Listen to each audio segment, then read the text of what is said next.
Okay, so fine. Don't get married on Friday because there's a problem of wounding. You're not allowed to wound um, on Shabbos, and if the bride is a virgin, then presumably there will be a bleeding from the ruptured hymen. Um, but the Bryce also said that you can get married Saturday night. Well, why not? So Rabbi Chia says because you're gonna be like figuring out on Shabbos you're going to be figuring out the accounts for how you're going to pay for the wedding. So how are you going to pay for the wedding party after Shabbos? So you shouldn't be doing that on Shabbos. Okay, so we're at the very top line. What? You're not allowed to do calculations on Shabbos for something that's a mitzvah? That's not the case. And he's going to demonstrate like five different cases in which the rabbinic dictum against calculations, business calculations on Shabbos are not applicable to things which have to do with a mitzvah.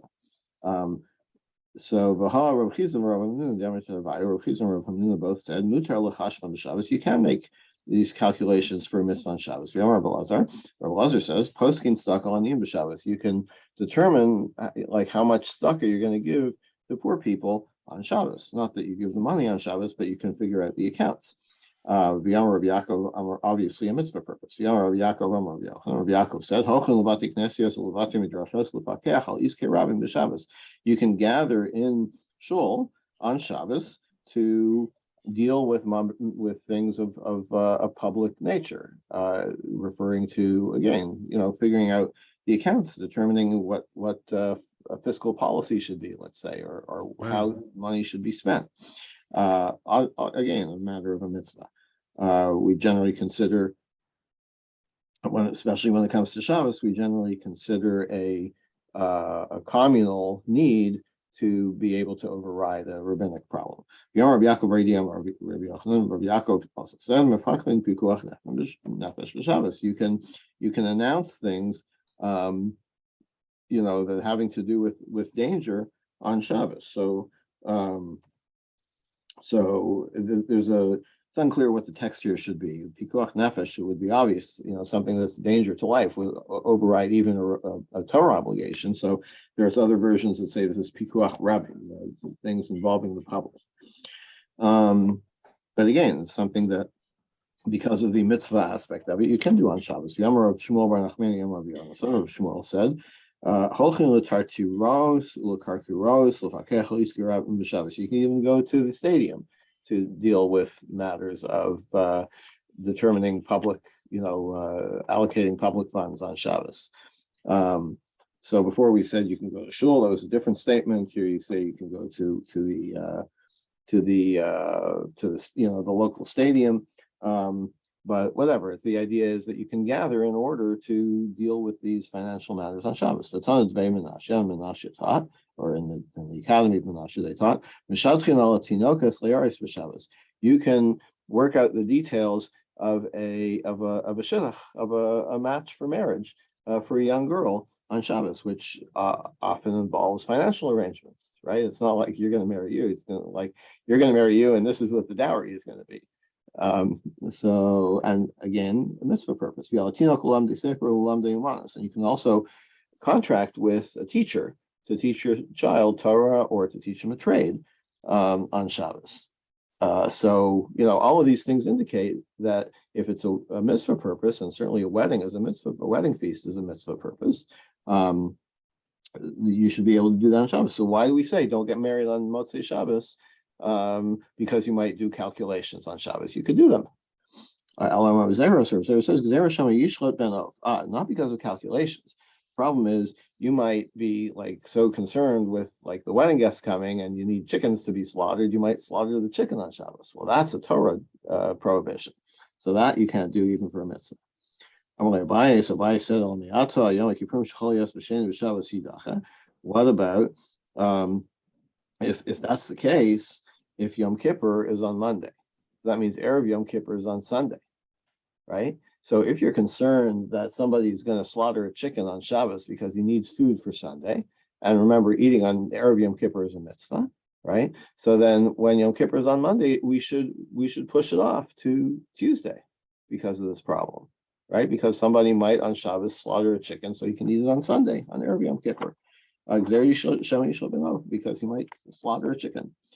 My answer is Hassan will naturally low tari. Oh, Yom Kippur, you're talking about your own meal, right? So you're not going to be so concerned, like, what am I going to eat tomorrow? Like when tomorrow comes, you'll shech the chicken, right? But if you're having, 300 guests coming, right, then you're really going to be kind of distracted or concerned about it, and you might forget that it's Shabbos and you can't slaughter the chicken. Here you're dealing with your guests, with other people, preparing for other people. You might become preoccupied with that and forget that it's Shabbos. Iname, or you can answer, Hasam Yisle Ravcha. Yom Kippur, when do you have your meal on Yom Kippur? Right? During the daytime on Sunday. So you got plenty of time to slaughter the chicken, right? But the wedding that's taking place Saturday night, it's like right after Shabbos, then the caterer's got to be ready to go, right? So in the case of a Saturday night need, you could say that you would be concerned that the person would be distracted and not realize it's Shabbos. But in the case of a Sunday morning need, there's no need for concern. So okay. Now that you've got this reason, right? You figured out, the reason no marriages on Saturday night because you might slaughter a chicken on Shabbos. Erev Shabbos you could also say, you know what? Maybe this is the reason behind Friday also. You can't get married on Friday night or on Friday, because if the dinner is on Shabbos, is like after dark on Friday night, and let's say you run out of food and you're like, oh my God, table 16 didn't get their chicken, you might go and slaughter a chicken even though it's already Shabbos.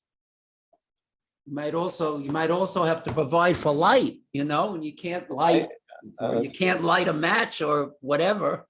Very true. Yeah, that's a good one. Ibailahu, ask a question about our Mishnah. So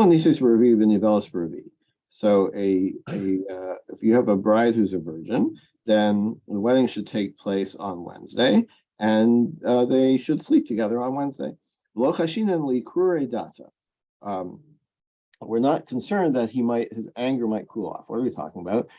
There's always a concern in the Gemara that the husband will claim that his wife was not a virgin, right? She represented that she was a virgin, and they slept together, and there's no blood on the sheets. So this, and then he has a claim against, I can't remember exactly, but like against the father maybe or something. It's like, but also he has a claim against the marriage, I would think, against the legality of the marriage. And also the way the Torah writes it, it's like he also, excuse me, he also may have a concern that, wait a minute, I'm pretty sure when we got engaged that you were a virgin, and now you're not a virgin. So it's like, okay, so there's a concern for adultery. Now this Gemara takes this very seriously and supports the husband in his claim, right? And we do not want him to cool off and say, oh, you know what, maybe I wasn't looking carefully enough, or maybe I'm being unduly whatever. Like, we don't want him to cool off. We want him to press his claim, because we have we have a public concern or something that that adultery should not occur. One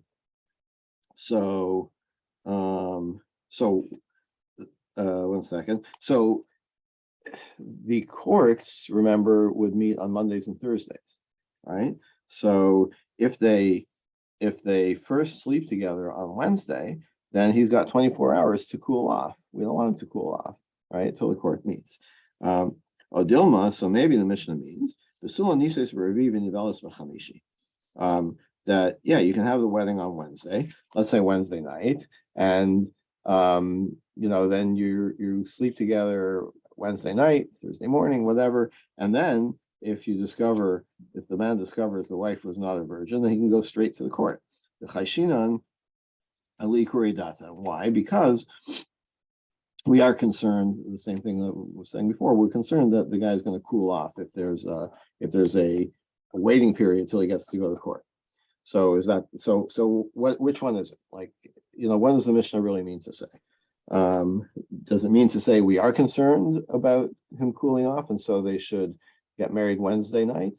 Or are we not concerned and they can get married Wednesday earlier and and spend the day together, sleep together on Wednesday.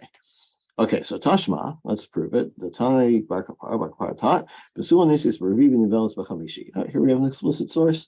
Get married on Wednesday, Wednesday night, perhaps, or Wednesday whenever, and sleep together on Thursday. And why do you sleep together on Thursday? So this brisa says because in the creation story, God's first blessing about fertility was to the birds on the fifth day, right? He says to the birds, "Pururu amulas arts," be fruitful and multiply. So Thursday is kind of a good omen for fertility. So that's why a virgin should get married on, or should sleep together with her husband for the first time on Thursday. Almana nises b'chamishi, but a widow can marry on the fifth day, on Thursday, and sleep with her husband on Friday. Because on Friday there's another bracha of fertility. When God creates man, He says the same thing to man. He says, "Pru'ervu, be fruitful and multiply." So first one for birds or fish?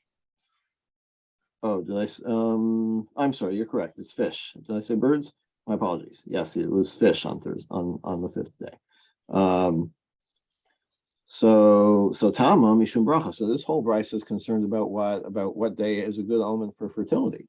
It's not concerned with cooling off period. It doesn't have a concern with the cooling off period. Where it says Yahe, that's the case. First of all, ask this question: Almana nami tibal v'chamishi. Why make a distinction between virgins and widows? Right? Let them both get married on Wednesday and sleep together on Thursday. Because that's when the first fertility bracha took place to the fish. Where it says bracha diyadam adifale. No, we'd rather have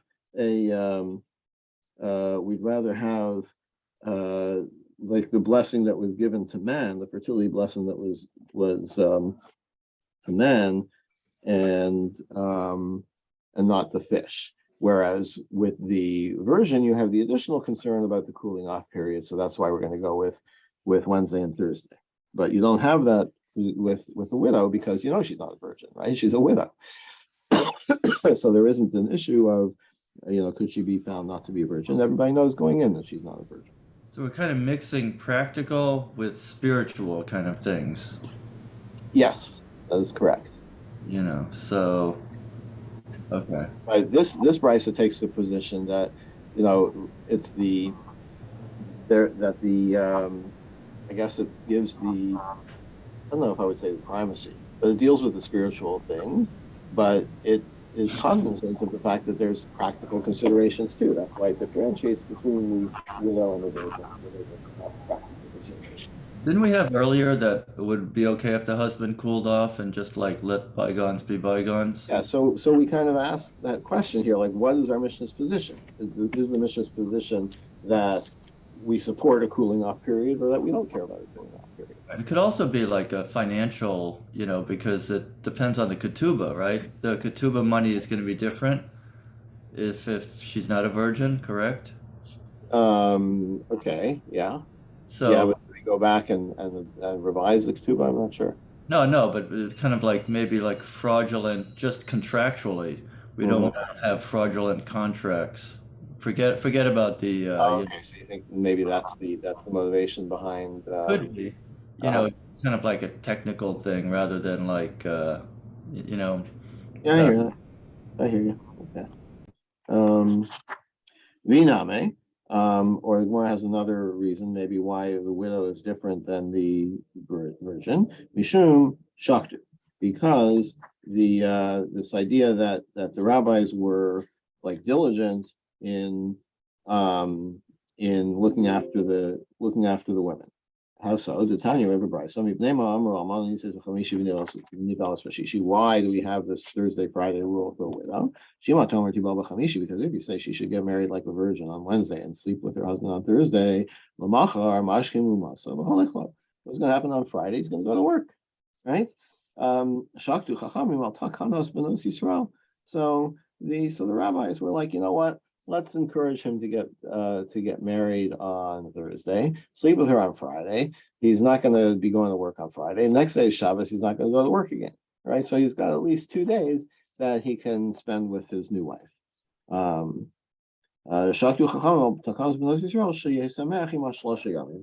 at least gets if you count the day of the wedding also, so she at least gets 3 days of his exclusive attention where he doesn't go to work. But with the virgin, we have an overriding concern that we want him to be able to appear at court in the morning should it be necessary. So that's why we won't take these other things into consideration. We'll still say, even though he's going to go to work on Friday, we still want him to sleep with her on Wednesday. Okay. Ma'ika ben bracha l'shaktu, and what's the difference between these two reasons, right? Whether it's the reason of the fertility blessing or the concern for the couple spending their first few days together. Keep an eye on a batel. What if you're unemployed? If you're unemployed, we don't have the concern that you're going to go to work on Friday, right? So then the reason is because of the bracha. That's why you should get married on Thursday and sleep with her on Friday.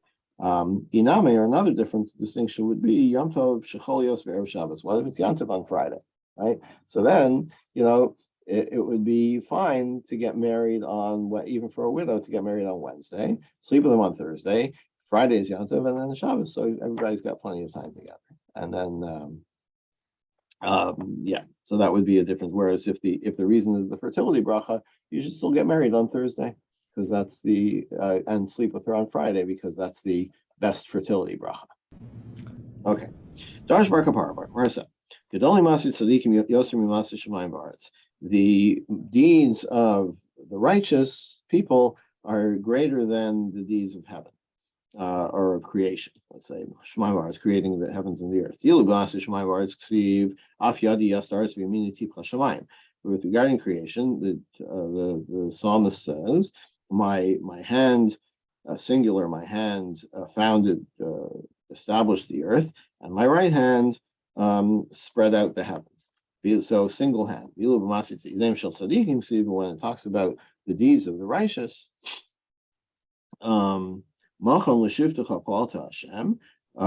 you, God, have created a place for your Shina to settle, right? That's the temple. Mikdash Hashem konu yadecha.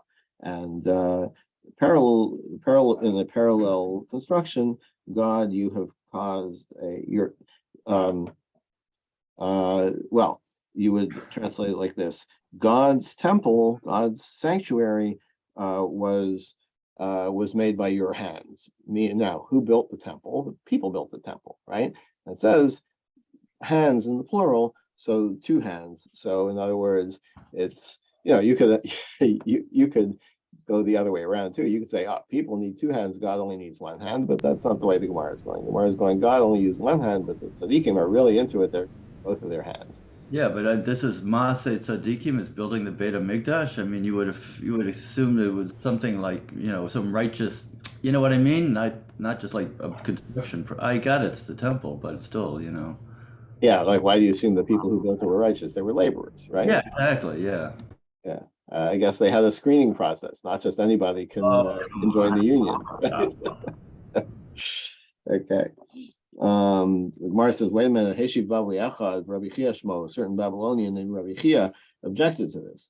V'yabeshas Yadav Yatsaru. We do have a place where it refers to creation, that God's hands created the dry land, right? So it uses plural in the case of God. When it says Yado Ksiv, it's written without the yud. It's written as if it were a single hand.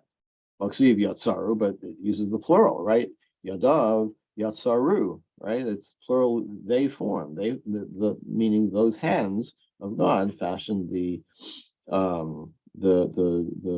dry land. You know why it's plural? Because fingers, right? Because it's referring to the 5 fingers of God's hand. Really, God only used one hand to make the dry land, and it's referred to plural because of the 5 fingers on the hand.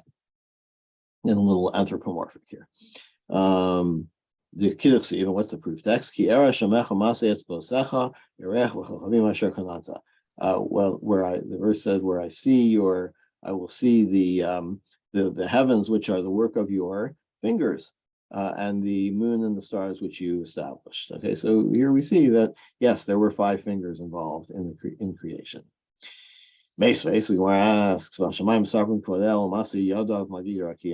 another verse. The heavens tell of the glory of God, and the sky tells of the work of His hands, plural. This is what it means. Who we're going to reinterpret this verse? Who tells that the heavens are telling of the work of the righteous? Umayni umatar, and how do they tell? How do they speak about the righteous? By giving rain. Okay, so we're kind of twisting this verse, which clearly, the simple meaning is it's referring to God, Masayada, that the work of His hands, but we're reinterpreting it as the work of the tzaddikim who built the temple. Darsh Bar Kapara. Here's another saying of Bar Kapara. Totally switching topics briefly. The Torah says when you go out to war, so you should have a spade to dig a latrine. Al tikre azenecha. So the word is azenecha, which means weapons. You should have a spade with your weapons. So don't read the word azenecha, which means weapons. Ela al oznecha means your ears. You should have a spade is wrong translation, a spike, right? Like a post hole digger. So you should, so allegorically, we're saying you should have a post hole digger or spike for your ears. What does that mean? If a person hears something improper, you have your finger, which is a shape like a spike to fit in your ear, so you can plug your ear and not listen to bad things. So said That's why this person's finger is shaped like spikes. My Tama, why? So what do you mean they're shaped like spikes? So that they're individual and not webbed like a duck's foot or something. Well, the reason for that is because each finger has a use. In halacha, each finger has a use. Diamar is, as we said, zozeres. So the little finger is used as a measurement for the breastplate of the Kohen Gadol was measured by the zeres, by the one little finger's length. Sorry? Pinky? Yeah, the pinky finger. Is that it? Pinky? Then the next finger, the ring finger, is ukamitza. That's used when the Kohen would take a handful of flour for a mincha, right? You take this much, you kind of brush it off with your little finger, go up to the 4th finger, that's a handful. Okay, so that's the use for the 4th finger. Zu amma, the middle finger is the amma, because when you measure an amma, which is an arm's length, right, which is a very common measure, you measure from the tip of the middle finger to the elbow. Right, so that's used for that finger.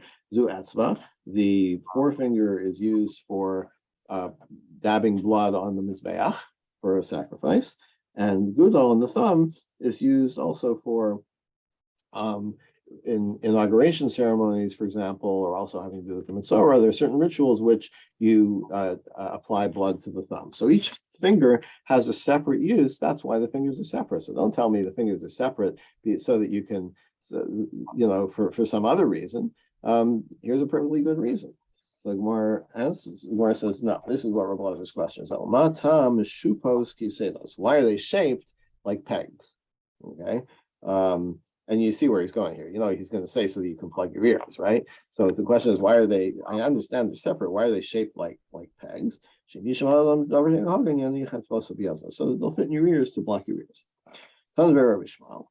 Rabbi Shmuel, it was taught in the yeshiva Rabbi Shmuel. Why is the cartilage of the ear kind of stiff, but the lobe is soft? Right, so that you can use the lobe to plug your ear.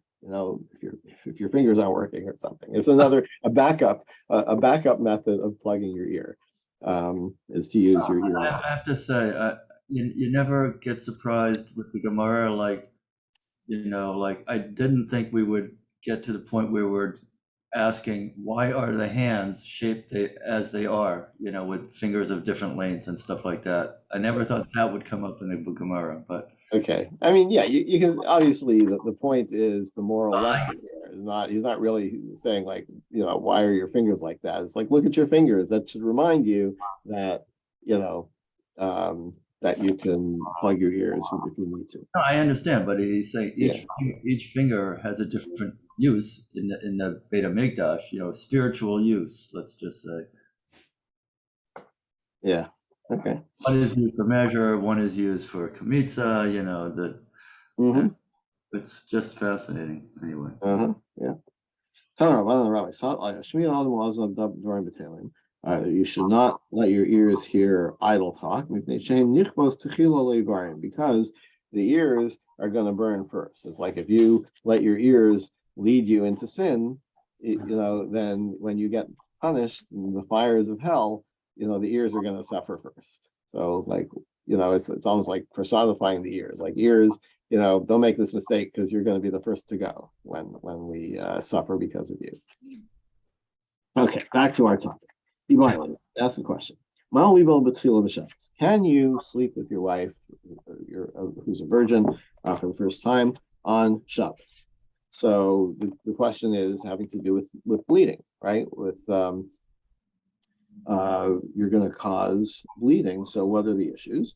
Dam mifkad pakid. So do we think that there's kind of a reservoir of blood there that is waiting, just kind of like waiting for the hymen to be ruptured, and then the blood will come out. So in which case it's not classically considered a wound. Now, I don't really get like how this is different. Obviously, the Gemara has a different conception of anatomy than we're working with.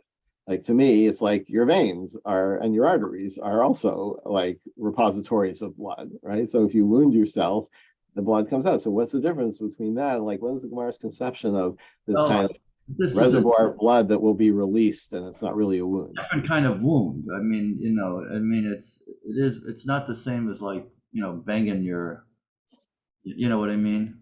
Yeah, like cutting yourself, basically. Yeah, it's different. Well, why not?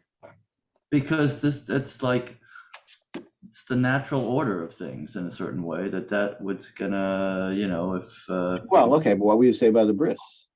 The bris you actually can do on Shabbos, despite the fact that it's a wound, but that's because the Torah says it has to be on the 8th day, right? Whereas you don't have to get married, you don't have to sleep with your wife for the first time on Shabbos. You can wait till Sunday or do it Friday.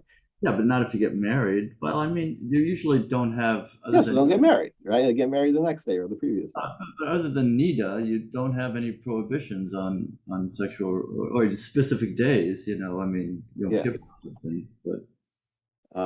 But it's a good question, but again, like I don't really think that I can understand, what really is the Gemara's conception of this kind of bleeding. Right. Yeah. I mean, yeah.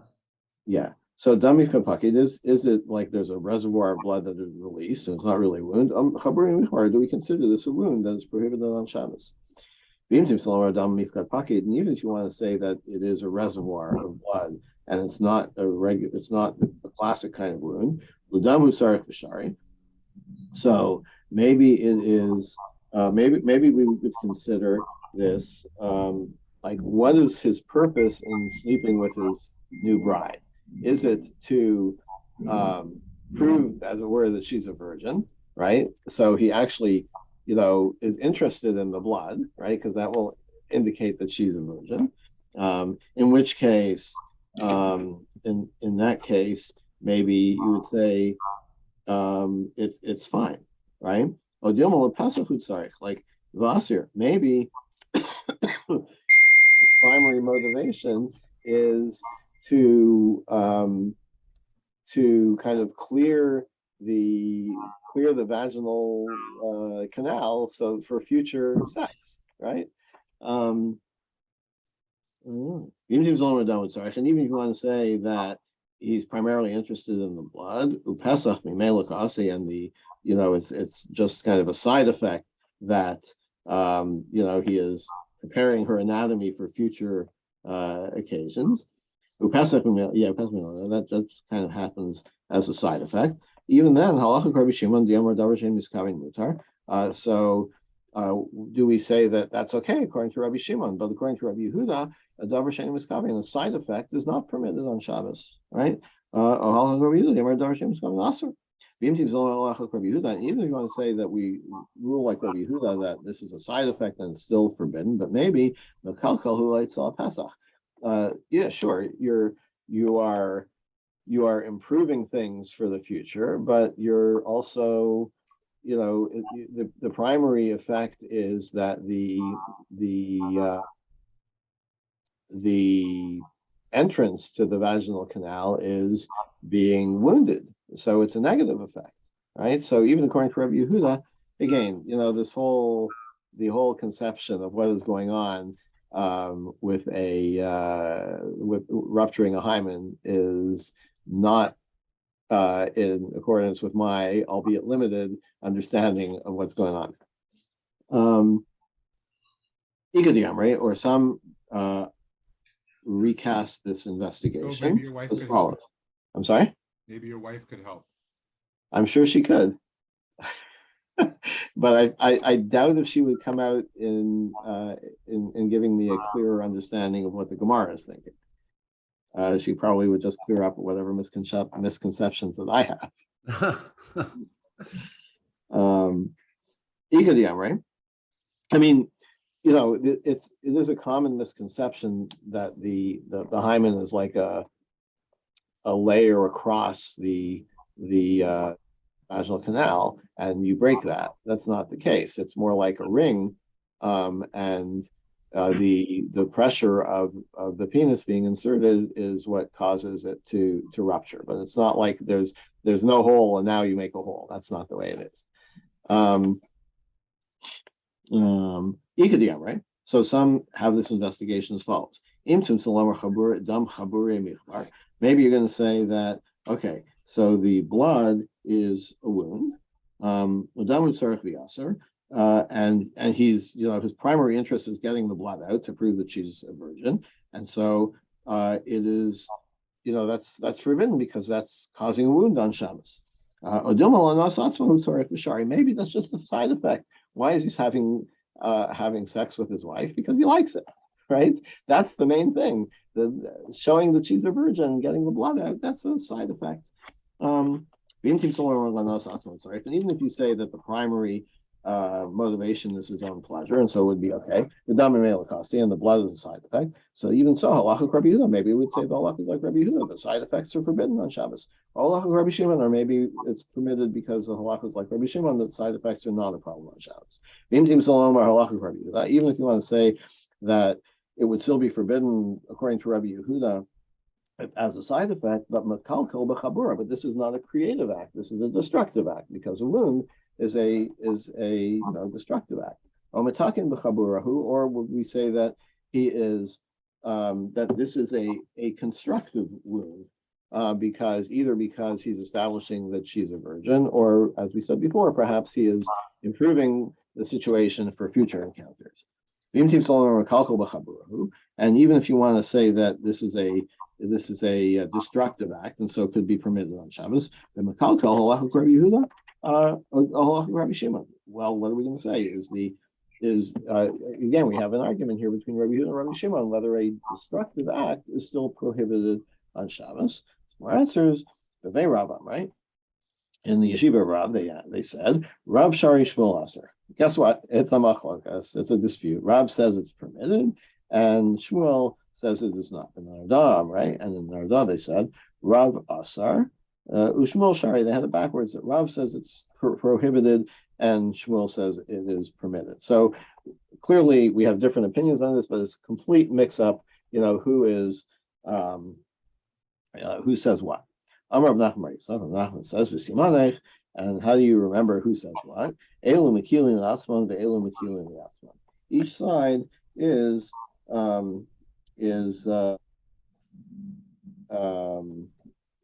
took the